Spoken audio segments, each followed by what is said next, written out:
Good morning, children. Class 5, Computer, Chapter 2, Computers Generation. Computer Generations, Part 2. Second Generation Computers. दूसरी पीढ़ी के computer. The period of computer evolution and development in this generation is from 1956 to 1963. ये दूसरी पीढ़ी का जो computer था, इसका विकास और आविष्कार और विकास जो हुआ, उद्भव और विकास जो हुआ, वो 1956 से लेके 1963 तक हुआ. Instead of vacuum tubes, transistors were used as processors. पिछले पहली पीढ़ी में वैक्यूम ट्यूब को प्रोसेसर की जगह पे इस्तेमाल किया जा रहा था. यहाँ पे टेक्नोलॉजी चेंज हो, इसीलिए सेकंड जनरेशन दूसरी पीढ़ी का शुरुआत हो, क्योंकि यहाँ पे टेक्नोलॉजी चेंज होगी. जब टेक्नोलॉजी चेंज होती है तो पीढ़ी बदल जाती है.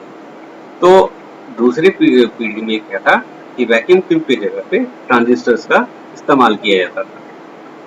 पंच cards were used as input and printouts as output. और पंच कार्ड होते थे, उनका इस्तेमाल किया जाता था इनपुट डालने के लिए, और आउटपुट लेने के लिए भी पंच कार्ड का ही इस्तेमाल किया जाता था. इस सेकंड जनरेशन कंप्यूटर्स में IBM कंपनी का इन्वॉल्वमेंट था. IBM कंपनी आ गई थी, इंटरनेशनल बिजनेस मशीन बोलते हैं इसको, इस कंपनी का फुल फॉर्म है. तो IBM कंपनी कंप्यूटर बनाना शुरू कर दी. तो उसमें से दो मॉडल थे, दो एग्जाम्पल हैं IBM के प्रोडक्ट के. एक है IBM 1401 and IBM 700 are the examples of second generation computer. ये दो हैं दूसरी पीढ़ी के कंप्यूटर्स के एग्जाम्पल.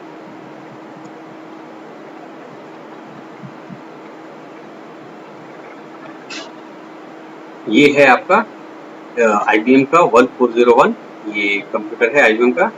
दूसरा मॉडल है IBM 700, ये भी कंप्यूटर का ही मॉडल है. Features of second generation computers. दूसरी पीढ़ी के कंप्यूटर्स की विशेषता क्या थी वो देखते हैं. ये ट्रांजिस्टर का पिक्चर है. First, transistors where used. इस दूसरी पीढ़ी के कंप्यूटर्स में ट्रांजिस्टर्स का इस्तेमाल होता था. इस ट्रांजिस्टर का इस्तेमाल होता था. Second, faster than first generation computer. और दूसरी पीढ़ी के कंप्यूटर जो थे वो पहली पीढ़ी के कंप्यूटर से काफी तेज थे. Third, operating system was developed. दूसरी पीढ़ी के कंप्यूटर्स को चलाने के लिए ऑपरेटिंग सिस्टम का विकास हो चुका था. Fourth, less consumption of heat and electricity. इस कंप्यूटर में, दूसरी पीढ़ी के कंप्यूटर में बिजली की खपत भी काफी कम होती थी. और दूसरी बात है कि इसके चलने की वजह से गर्मी भी काफी कम पैदा होती थी अगर कंपेयर करें पहली पीढ़ी के कंप्यूटर से. तो 5, magnetic tapes and disk were used. यहाँ पे मैग्नेटिक टेप्स और डिस्क का इस्तेमाल किया जाता था इनपुट के लिए और आउटपुट के लिए.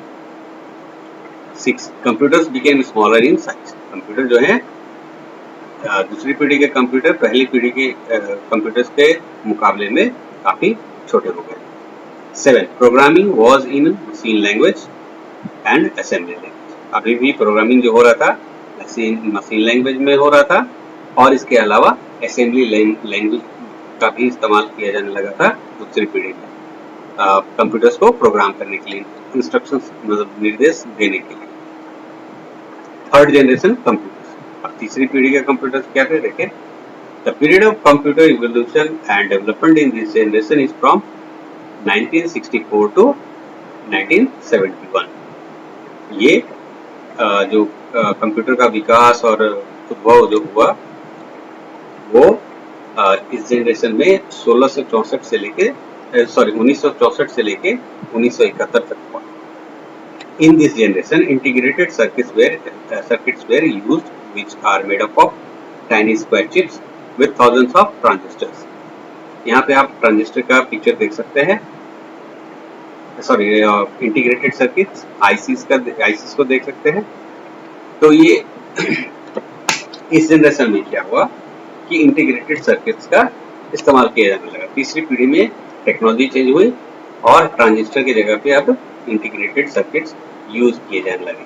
और इंटीग्रेटेड सर्किट्स क्या होते थे कि एक सिंगल छोटा सा एक चिप होता था, सिलिकॉन चिप होता था, जिसके ऊपर बहुत सारे ट्रांजिस्टर्स को प्लेस किया जाता था। हजारों में ट्रांजिस्टर्स होते थे, उनको चिप के ऊपर में रखा जाता था और उससे ये आईसी बनाया जाता था।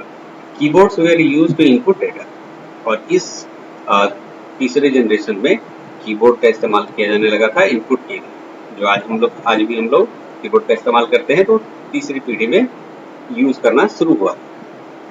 Instead of printouts, monitors were used for the first time as output device. इसके पहले दूसरी पीढ़ी के आसपास में पंच कार्ड्स वगैरह यूज किए जाते थे इनपुट और आउटपुट लेने के लिए। तो इस वाले थर्ड जनरेशन में, तीसरी पीढ़ी में क्या हुआ कि मॉनिटर का इस्तेमाल किया जाने लगा आउटपुट लेने के लिए। और ये भी थर्ड जनरेशन में भी, तीसरी पीढ़ी के कंप्यूटर्स में भी आईबीएम कंपनी का इन्वॉल्वमेंट था। तो आईबीएम कंपनी बना रही थी कंप्यूटर्स। तो एक मॉडल है IBM 360 जो कि थर्ड जनरेशन कंप्यूटर है, एंड NAV 7500 ये भी एक दूसरी कंपनी का था जिसने बनाया था NAV 7500 are the examples of third generation computers. तो ये दो जो है तो तीसरी पीढ़ी के कंप्यूटर्स के एग्जाम्पल उदाहरण। Features of third generation computers. अब देखते हैं कि तीसरी पीढ़ी के कंप्यूटर्स के विशेषताएं क्या थी। Development of integrated circuits. समय इंटीग्रेटेड सर्किट का विकास हो गया था। Second, low power consumption. Second generation से कंपेयर करें तो थर्ड जनरेशन के कंप्यूटर में पावर कंजम्पशन मतलब इलेक्ट्रिसिटी कंजम्पशन था, काफी कंपेयर करें तो काफी कम था। Third, use of SSI and MSI technology. Fourth, use of high level languages. Third, use of SSI and MSI technology. SSI और MSI टेक्नोलॉजी का प्रयोग किया जाता है। फोर्थ में use of high level languages. अब धीरे धीरे क्या है कि हाई लेवल लैंग्वेजेस का इस्तेमाल होने लगा था। हाई लेवल का मतलब कि उस भाषा को ना हम बोलते हैं समझते हैं, हम बोलते नहीं हैं, तो सिर्फ साइंटिस्ट लोग समझते हैं और वो कंप्यूटर भी नहीं समझता। उस हाई लेवल लैंग्वेज को मशीन लैंग्वेज में कन्वर्ट करना पड़ता है। लेकिन जब साइंटिस्ट लोग उसको लिखते हैं तो मशीन लैंग्वेज से थोड़ा सा आसान होता है लिखना। मशीन लैंग्वेज में प्रोग्रामिंग करना काफी टफ होता है। Fourth generation computers. The period of computer evolution and development in this generation is from 1971 to till now. ये अभी तक चल रहा है। 1971 से जो चौथी पीढ़ी के कंप्यूटर का विकास और उद्भव हुआ है वो 1971 से लेके अभी तक का समय है। In this generation, a new device named the microprocessor was developed by the scientists. इस पीढ़ी में एक नए टेक्नोलॉजी का विकास हुआ जिसे साइंटिस्ट ने डेवलप किया था और उसका नाम है micro processor. This device is designed bye fixing many integrated circuits into a single unit. अब यहाँ पे क्या हुआ कि ट्रांजिस्टर आया। ट्रांजिस्टर के आने के बाद क्या हुआ, उस ट्रांजिस्टर को एक सिंगल चिप के ऊपर में बहुत सारे हजारों ट्रांजिस्टर्स को लगाए गए तो आईसी बना। अब क्या हुआ कि एक सिंगल चिप के ऊपर में ही बहुत सारे आईसीज को लगा दिया गया और जैसे कि माइक्रो प्रोसेसर बना। The device is designed by fixing many integrated circuits into a single unit. Most often it is called the central processing unit. Microprocessor को कई बार सेंट्रल प्रोसेसिंग यूनिट भी बोलते हैं। इस समय भी IBM कंपनी ही लगी हुई थी नए नए कंप्यूटर के विकास में। तो उसने भी एक कंप्यूटर मॉडल बनाया था IBM 434। ये 4th जनरेशन का कंप्यूटर था। IBM 360 जो है 3 दिया है मतलब 3rd जनरेशन का, और ये IBM है IBM 4341, तो फर्स्ट जो है 4 उससे बताता है कि जनरेशन कौन सा था। उसके बाद है डिक 10, ये भी 4th जनरेशन कंप्यूटर का एक एग्जाम्पल है। स्टार 1000, पॉप 11 एंड एप्पल, और यहाँ से एप्पल कंपनी का इन्वॉल्वमेंट शुरू हो गया। Now features of 4th generation computers. अब देखते हैं चौथी पीढ़ी के कंप्यूटर्स के विशेषताएं क्या। Use of micro processor based systems.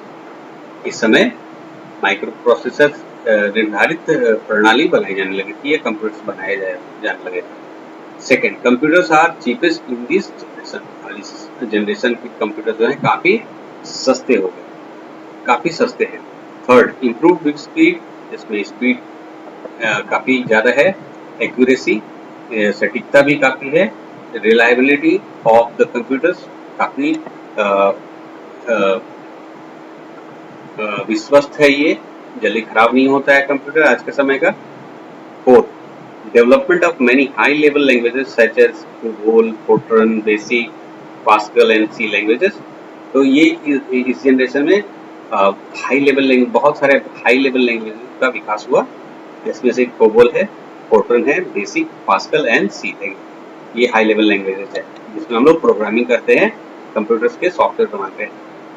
Now 5, networking among the system was developed, और 4th जनरेशन में ही कंप्यूटर्स को एक दूसरे के साथ संपर्क करने के लिए जोड़ा जाने लगा, जिसको बोलते हैं नेटवर्किंग। तो इसी 4th जनरेशन में संभव हो पाया।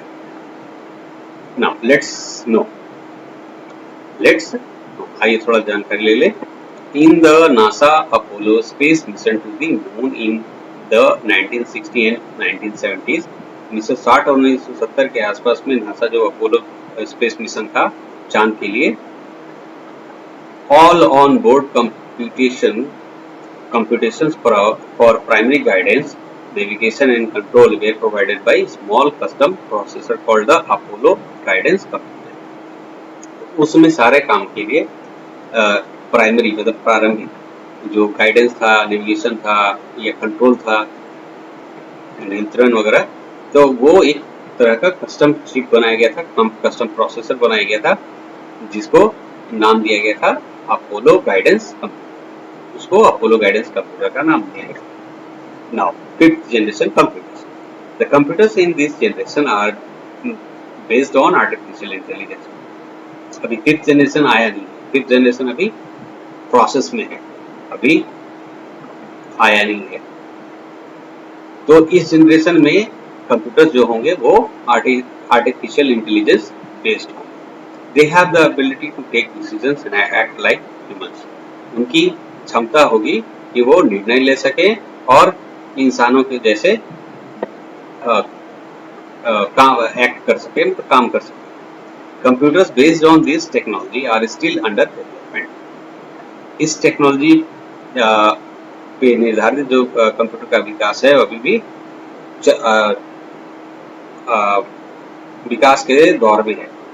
जो कंप्यूटर बनाए जा रहे हैं इस टेक्नोलॉजी से के आधार पे, वो अभी भी विकास के दौर में है।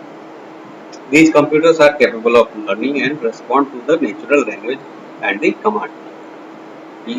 इस जनरेशन के कंप्यूटर जो है वो कैपेबल है सीखने में सक्षम है, and respond to the natural language. और नेचुरल लैंग्वेज मतलब हमारी भाषा, इंसानों की भाषा, ठीक है, इंग्लिश हुआ या और भी स्पेनिश या कोई और लैंग्वेज हुआ, तो these are called natural languages. तो अगर हम नेचुरल लैंग्वेज में अगर उनसे बात करते हैं तो वो कैपेबल है कि वो उसका उत्तर दें, वो रिस्पॉन्ड करेंगे। और and the commands, natural language या कमांड हम जो भी बोलेंगे उनको, वो उसको सुनेंगे और रिस्पॉन्ड करेंगे। तो इस तरह के 5th जनरेशन टेक्नोलॉजी के कंप्यूटर्स की कुछ टेक्नोलॉजीज है, उसको देखते हैं। Quantum computers, nano computers, DNA computers are example of the 5th generation computer. तो ये 5th जनरेशन कंप्यूटर्स के एग्जांपल हैं।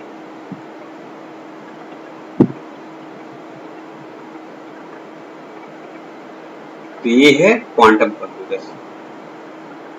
पिक्चर दिख रहा है आपको, ये है क्वांटम कंप्यूटर्स। नैनो कंप्यूटर्स में तो काफी छोटे कंप्यूटर्स, बहुत छोटे, दीज आर नैनो कंप्यूटर्स। और ये रोबोट्स के रूप में कंप्यूटर हमें 5th जनरेशन में दिखेंगे। तो ये भी एक तरह का कंप्यूटर ही है, जो हम कमांड देंगे या उनसे बात करेंगे नेचुरल लैंग्वेज में, तो ये हमें उसी नेचुरल लैंग्वेज में जवाब भी देंगे, रिस्पॉन्ड करेंगे। अब आते हैं, देखते हैं features of 5th generation computer, 5वीं पीढ़ी के कंप्यूटर्स के की विशेषता। First, used in parallel processing. एक साथ बहुत सारे काम अगर करने हो तो पैरेलल प्रोसेसिंग करना पड़ता है, एक साथ बहुत सारे काम होते रहेंगे समानांतर, तो उसको पैरेलल प्रोसेसिंग कहते हैं, इसमें पॉसिबल है। सेकंड है यूज सुपर कंडक्टर्स, इसमें सुपर कंडक्टर्स को यूज किया गया है। Third, use in speech recognition tools, भाषा को समझने, आप गूगल पे किसी चीज को सर्च करते हैं वॉइस से, तो वो वॉइस स्पीच रिकॉग्निशन के रूप में माना जाता है, स्पीच रिकॉग्निशन होता है, तो इसमें इस्तेमाल होता है स्पीच रिकॉग्निशन टूल्स का। फोर्थ है use in intelligent robots, intelligent robot जो कुछ निर्णय ले सकता है, तो उसमें इस्तेमाल हो रहा है, तो ये 5th जनरेशन का फीचर है।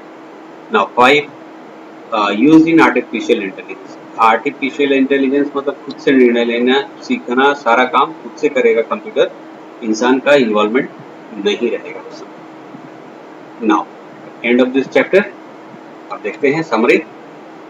इस चैप्टर में हमने क्या पढ़ा? The word computer is taken from the word compute which means to calculate. Computer वो का शब्द जो है वो कंप्यूट से आया हुआ है, इसका मतलब होता है गणना करना। Charles Babbage is known as the father of computer. Charles Babbage को कंप्यूटर का पिता कहा है। Vacuum tubes were used as processor in the first generation of computers. पहली पीढ़ी के कंप्यूटर्स के अंदर में वैक्यूम ट्यूब्स का प्रयोग किया जाता था प्रोसेसर के रूप में। ENI BAC was the first commercial computer delivered to a business client, the US Census Bureau in 1951. ENI BAC पहला व्यवसायिक कंप्यूटर था जिसको ग्राहक को दिया गया था, और पहला ग्राहक जो था वो अमेरिका का सेंसस ब्यूरो था, और उसे 1951 में ये कंप्यूटर जो है दिया गया था। Punch cards were used as input in the second generation computers. Second generation computers के अंदर में इनपुट के लिए, मतलब इंस्ट्रक्शन या डेटा डालने के लिए पंच कार्ड्स का इस्तेमाल किया गया। In third generation, integrated circuits were used, which are made up of tiny square chips with thousands of transistors. Third generation computer में, मतलब तीसरी पीढ़ी के कंप्यूटर में इंटीग्रेटेड सर्किट का इस्तेमाल होना शुरू हो गया था, जो कि बना हुआ था एक छोटे से स्क्वायर के ऊपर हजारों ट्रांजिस्टर को लगाकर।